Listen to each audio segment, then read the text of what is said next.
Hello, MGTOW. Hello, men. This is Howard Dare. Thanks for stopping by. So, I want to talk about the women who cry wolf. And I'm talking about a false threat narrative. I'm talking about people who play the victim.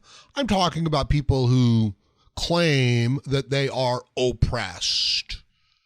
This is a basic tactic of a false, liberal, progressive, leftist collective. This is one of their most basic tactics. They don't even know they're doing it. It has been conditioned into them. They pretend that they have the moral high ground. They pretend that they have been victimized. Look, we value individual rights.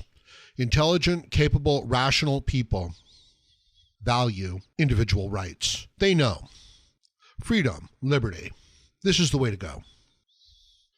Therefore, one of the quickest ways to get the attention to shut down such people is to claim that your individual liberties and rights are being violated. This is fundamental. If the manager says, I want to hear about anybody who's late, from a break, from lunch, in the morning, that's what the people are going to report. So if you live in a culture that says individual rights, freedom, liberty, self-expression, motivated self-interest is our primary concern, then any violation of that is very important. So it's not hard to figure out. There's a lot of mileage to be gained by playing the victim, by claiming someone else has done you a great injustice. Like they spoke out and expressed an opinion that you don't agree with. You hurt me. You owe me money. You're going to get fired from your job. You're not allowed to say that. You're a bad person. And it's all because you said something that they didn't like or that they don't like you. You're not a good member of the group, of the party, comrade. That's what all of this is. And you understand why, right? It's because they are not a merit-based group. They're an identity-based group and a conformity-based group. They are conformity enforcers, okay? They are not innovators. They are not creators. They follow the rules and they report when other people don't follow the rules. And they pretend and make up that other people are not following the rules. And the rules are, individual rights. And then you take it too far and you've got the student sitting in the classroom saying, you're talking about details of history and they offend me. Therefore, you're not allowed to speak about them. There's nothing to be had here. There's nothing to be learned here. White students to the back of the room. That's the easy card. That's the card they play. This is the false progressive. And you understand that it is an agent of the group, that it is conformity enforcement. And it's looking to find people that are breaking the rules. And that, of course, includes anybody who's outspoken. Unfortunately, that also includes any of the strong men. Like, you've got to really feel sorry for the boys in school, just being shamed and belittled and punished for simply being boys and being encouraged to go against their own nature.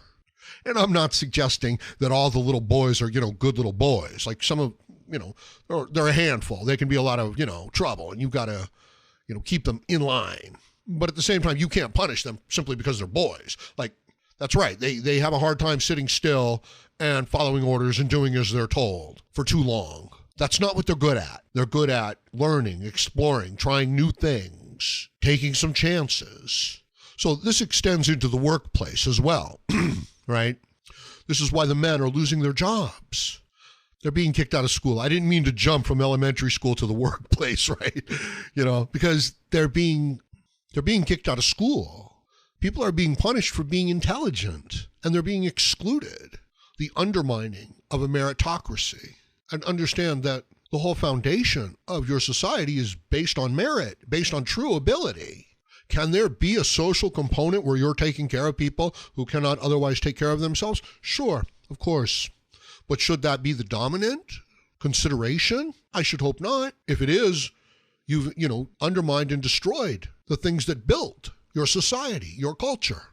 And I believe that Western civilization, Western society and culture, based on individual rights, is the greatest that the world has ever known. That there is nothing like it. It is based on individual rights and fairness and equity and property laws. That means your property. You have a right to your property. You have a right to your freedom. You have a right to express yourself. And if you're not hurting anybody or doing anything wrong, you're free. And there shouldn't be a bunch of useless rules and regulations in your way. And people should not be able to wield social authority over you, to control you or anyone. I don't want to control what you say in an argument. I'd like to hear what you have to say. I'd like to see if you can defend your views. I'd like to see if you can stand up. Notice that a liberal cannot stand up in an argument. This is why they resort to this character assassination.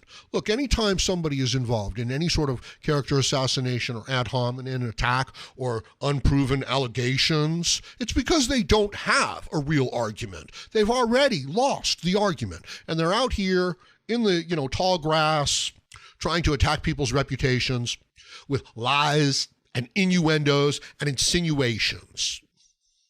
That's not the way a capable working man operates. Is this the way that, the world behaves in many instances? Yes, it is. Do you have to be aware of it? Yes, you do. Is this the way that you should operate? I should hope not. You're not going to develop any skills or abilities. You're not going to overcome any problems or difficulties, if you try to operate in this superficial character assassination mode. Shameful, for a man to not do that kind of work, right? And I have sympathy for you younger guys, and I also have sympathy for guys that are going through really, really hard times because you're stuck in the emotional aspects of it. I talk with a lot of men all over the world, and one of the things that they seem, that they need to do is to just tell their story, to just say, look, this is what happened to me. It's like they're reliving a traumatic event that they need to share to get past it and to get over it. So MGTOW provides this for men, and it's healing, it's therapeutic. Of course, the rest of the world looks on this and says they hate women. It's like, no, I don't think so. I think they merely don't wish to be destroyed by, their love and affection of women and by a world that is committed, to serving the whims and feelings and trivialities of someone who's playing the victim. And I'm not saying all women, but it's enough. And if they don't speak out against it, if they don't do anything to stop it, you see, it is all women, because all women have the potential to do this. And it's held over the men. This is like having a boss that when you try to interact with them, they throw a fit, they throw a temper tantrum, they become emotional. And if that doesn't sink in, how about the captain of a ship and the first officer of a ship, and the first officer trying to communicate real live data to the captain of the ship, and the captain of the ship emotionally ignoring it, right? This is like under Starfleet Regulation 3742. You have to relieve a person like that of command and assume command. So what if you've got a whole political party behaving that way? And it's not even a political party. It's not a left-right issue, people. It really is a globalist, corporate, false progressive, centralized control group versus everybody who wants to have an individual life, who recognizes that individual freedom is the basis of what we're doing here. Now, in order to defend this principle, we have to get together as a group. Fascinating, isn't it? But that's okay. Because you see, after the man has gone his own way and has learned to work with the world, then when he comes back to the group, he brings that with him. So you will have to go your own way, and you will have to be able to become strong. And then that experience, that knowledge, is what you bring back. This is the hero's journey. And what a struggle we're engaged in now. All right, I'm going to leave it at that for now. Let me know what you think about this in the comments section below. And please like, share, comment, subscribe, donate, and join me again, Howard Dare, as I plan to have more content for you. Thank you, MGTOW.